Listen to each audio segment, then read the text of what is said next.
Hello everyone, स्वागत है आप सभी का हमारे यूट्यूब चैनल में। इस वीडियो में हम आज आप सभी को भाग की संक्रिया पर आधारित कुछ प्रश्नों को हल करना सिखाएंगे। यहाँ पर देखिए, हमारा पहला सवाल है, किसी संख्या को 783 से भाग देने पर 48 शेष बचता है। कितना शेष बचता है? 48 शेष बचता है। अब उसी संख्या को अगर हम 29 से भाग दें तो कितना शेषफल बचेगा? ऐसे सवालों को हल करने के लिए हम सबसे पहले आइए इस पे चर्चा कर लेते हैं कि भाग की संक्रिया में क्या होता है। यहाँ पर देखिए, अगर मान लीजिए P हमारी भाज्य है और N भाजक है और Q भागफल है और R शेषफल है, तो ये भाज्य बराबर भाजक गुणे भागफल धन शेषफल के बराबर होता है। यहाँ पर इतना चीज जानने की जरूरत है कि भाज्य सदैव भाजक गुणे भागफल धन शेषफल के बराबर है। अब शेषफल कितना होता है? शेषफल सदैव शून्य के बराबर भी हो सकता है और उससे बड़ा होगा, लेकिन भाजक से सदैव कम ही रहेगा। यहाँ पर ये चीज ध्यान देना है कि R is greater than equal to 0 is less than N, यानी R का मान शून्य भी हो सकता है। जब पूरा कैंसिल हो जाएगा तो वह शून्य हो सकता है, अन्यथा अगर नहीं कैंसिल होता है तो वह शून्य से बड़ा होगा लेकिन N से छोटा होगा, यानी भाजक से सदैव छोटा होगा, इसके बराबर नहीं होगा या इससे बड़ा नहीं होगा। ये चीज ध्यान देने की बात है। अब आइए हम सवाल पर आते हैं। यहां पर दिया है कि किसी संख्या को 783 से भाग दें, तो संख्या माने वो भाज्य जिसमें दिया गया है, भाज्य पूछ रहा है, अर्थात संख्या, यहां पर संख्या अर्थात ये अर्थात भाज्य बराबर यही पूछ रहा है कि 783 से भाग देते हैं तो 48 शेष बचता है। तो मान लीजिए कि 783 से भाग देने पर Q भागफल होता है।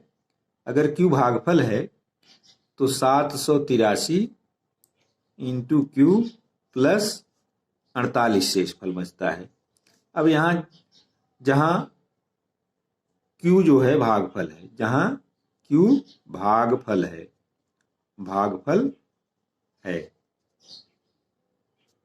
अब देखिए दूसरी शर्त में क्या कह रहा है, उसी संख्या को 29 से भाग देने पर शेषफल क्या होगा।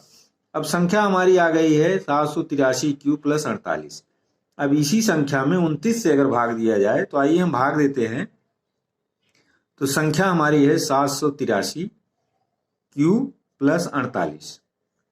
अब इसमें अगर हम 29 से भाग दें, 29 यहाँ है, भाजक हमारा 29 है। अब देखिए कितना भागफल होता है। तो अगर 783 में हम 29 से भाग देते हैं तो ये हमारा आएगा यहाँ 29 दुनिया 58 होगा, फिर 29 सत्ते ये कैंसिल हो जाएगा, 87 आएगा, यानी 27 आएगा, 27 Q। जब इसमें गुणा करेंगे तो इतना आ जाएगा 783 Q। अब यहाँ पर इसको घटाएंगे तो ये 0 आ जाएगी। अब यहाँ बचेगा 48। अब यहाँ पर 48 में अगर हम 29 से भाग देते हैं तो ये एक भागफल होगा। अब 29 से कम 29 हो जाएगा।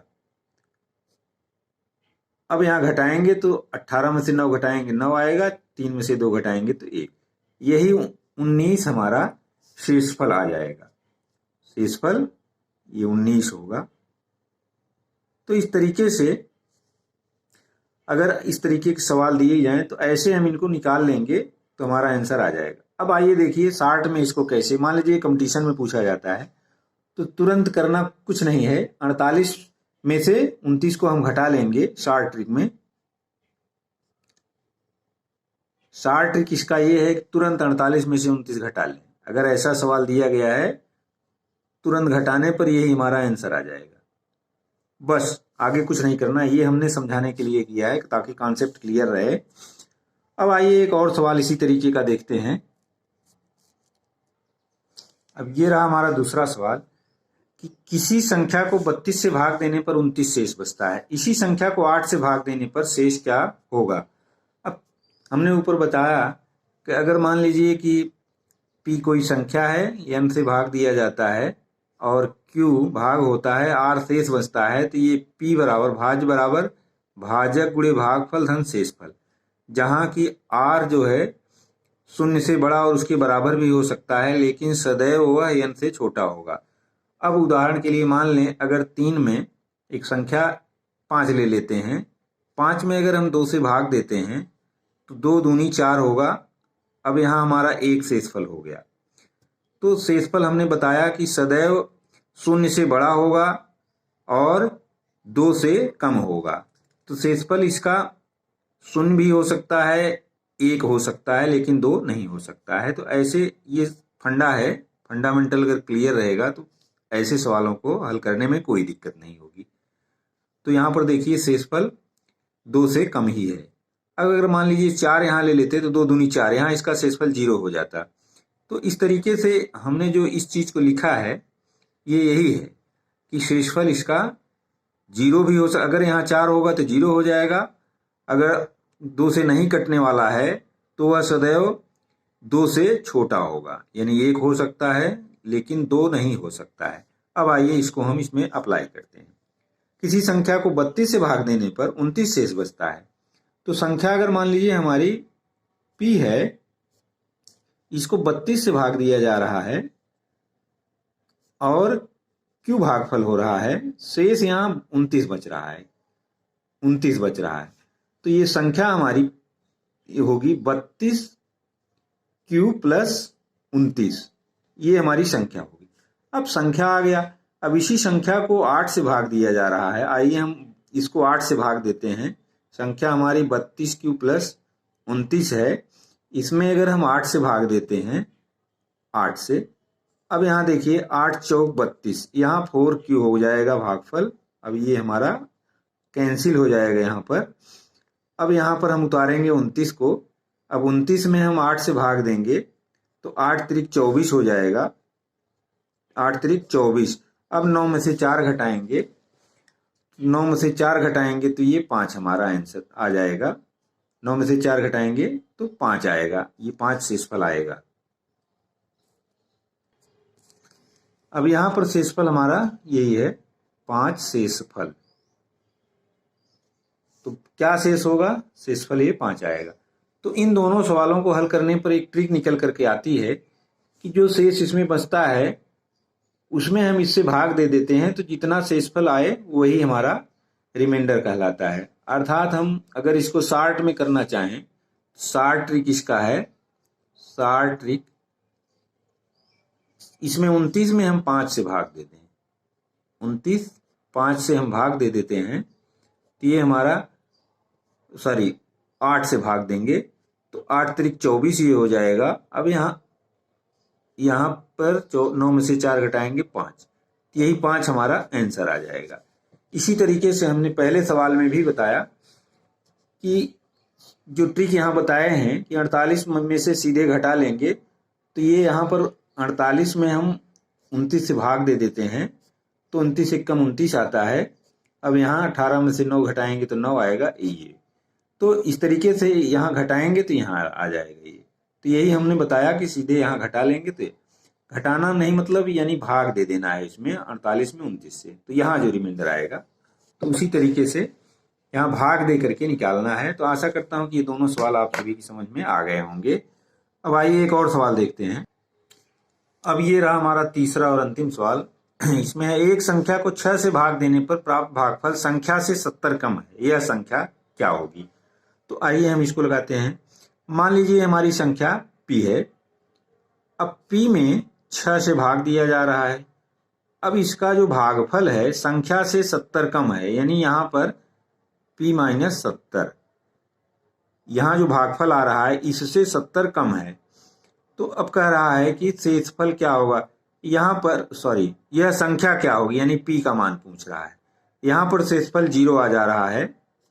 अब हम ये भाज्य बराबर लिखेंगे, p बराबर 6 p ऋण 70, और शेषफल यहाँ 0 है क्योंकि उसमें शेषफल दिया नहीं, यानी शेषफल वो संख्या पूरी पूरी विभाजित हो जा रही है। यहाँ ये भाज्य है, भाज्य बराबर भाजक गुणे भागफल धन शेषफल, भाज्य बराबर भाजक गुणे भागफल, भागफल अब धन शेषफल, शेषफल यहाँ 0 है, शेषफल। तो अब आइए एक ये हमारा रेखीय समीकरण बन गया एक अज्ञात राशि का। अब इसको हम कैसे सरल करेंगे, यहाँ पर देखिए p बराबर हो जाएगा, अब इसका गुणा कर देंगे, कोष्ठक खत्म हो जाएगा, 6p माइनस, अब ये इसमें 70 में 6 से जब गुणा होगा तो 7 छंग 42, ये 420 होगा, 6 सते 42।